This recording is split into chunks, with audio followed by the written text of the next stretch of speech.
Now regarding the new sanctions. First of all, there is nothing new here. Yes, they are of a serious nature for us, of course. This is understandable, and they will have certain consequences, but still, they will not significantly affect our economic well-being. This, of course, is an attempt to put pressure on Russia. But no self-respecting country and no self-respecting people ever decide anything under pressure. And of course, Russia has such a privilege to feel and consider itself on this list of self-respecting countries and peoples.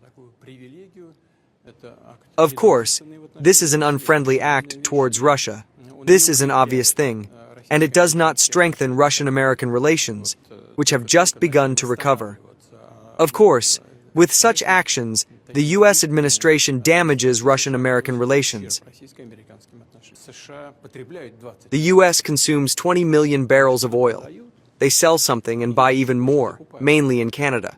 So they produce 13.5 and consume 20. But the Russian Federation and Saudi Arabia sell more. Saudi Arabia sells about 9 million tons to foreign markets. Russian Federation, 7.5. So, our contribution to the global energy balance is very significant. Very. And now this balance has been created in general, both in the interests of consumers and in the interests of producers. Breaking this balance is a very ungrateful job, including for those who are trying to do it. Sure, it is possible to replace some part of Russian oil exports. Of course, not all of it. This is impossible. But some part of Russian oil and petroleum products to replace it on the world market. But firstly, it takes time, and secondly, it requires large investments.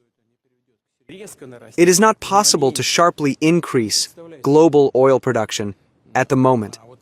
But if the quantity of our oil and petroleum products on the world market sharply decreases, prices will rise. And my American colleague and I also talked about this. What will this lead to? This will lead to a sharp increase in the cost of oil and petroleum products, including at gas stations.